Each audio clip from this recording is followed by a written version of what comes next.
our Councilmember Robert Jackson, who's going to be speaking on behalf of Charles Rangel. Good evening again, everyone. I'm standing in for our Congressmember Charles Rangel, and as you know, he's been in the Congress since 1971, and he's made a difference on behalf of the people of not only the 15th Congressional District, not only New York City, but entire state of New York, especially. And as you know, in Congress, seniority means everything. And in fact, when the Democrats took control, that's when Charlie Rangel became the chairman of the Ways and Means Committee. And as a result of his chairmanship, he has brought untold millions and millions of dollars to our community. And you know, he's been a fighter on affordable housing. He's been a fighter in this current administration on health care. And as you know, when you talk about Charlie Rangel, you talk about UMEZ, the Upper Manhattan Empowerment Zone, which has brought money, millions of dollars in jobs and opportunity for small businesses in the empowerment zone, which includes a lot of Upper Manhattan and parts of the Bronx. And if you know, when you talk about a veteran, you know that Charlie Rangel served in the Korean War. And you know that he marched with Dr. Martin Luther King Jr. And you know that he was one of the founders of the Congressional Black Caucus.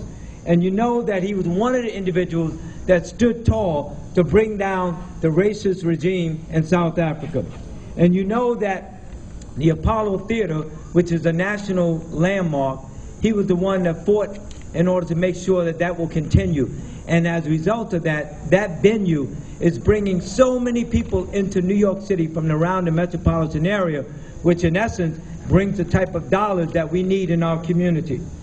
And as I said to you, he has delivered the Upper Manhattan Empowerment Zone, the low-income housing tax, and the earned income tax credit. These are all of the type of programs that help the people of New York City, and especially people that are struggling to survive. And I say to you that Charlie Rangel is the type of individual that you want to have in Washington. Yes, he stepped down as the chairman of the Ways and Means Committee. Why? Because he has a vision.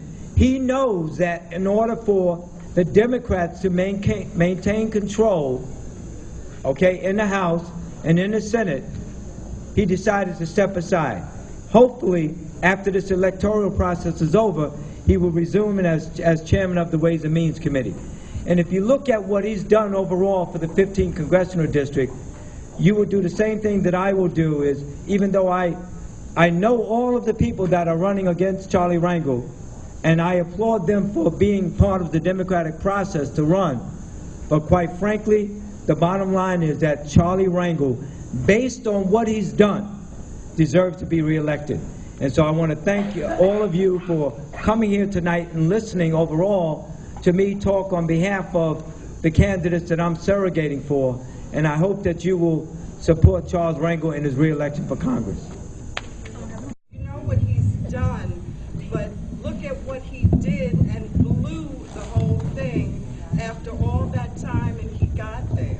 So what do you mean by blew the whole thing? Him, if he was the only person on earth. I'm sorry, say that again? You wouldn't do what? I wouldn't vote for him. Okay, that's your prerogative. That's the democratic process. But the point that I'm making is that he got there to the House Ways and Means, and he freaking blew it because he was corrupt. No, or is listen. Corrupt. Charlie Rangel you made your statement. Charlie Rangel has not been convicted of anything. This is America, and in America, you're innocent to proven guilty. Believe that. But not only that, I'm sorry, I'm not here to argue with you, miss. I'm not. Let me respond to you. I'm not here to argue with you, and it's your right as a Democrat to vote for who you wish.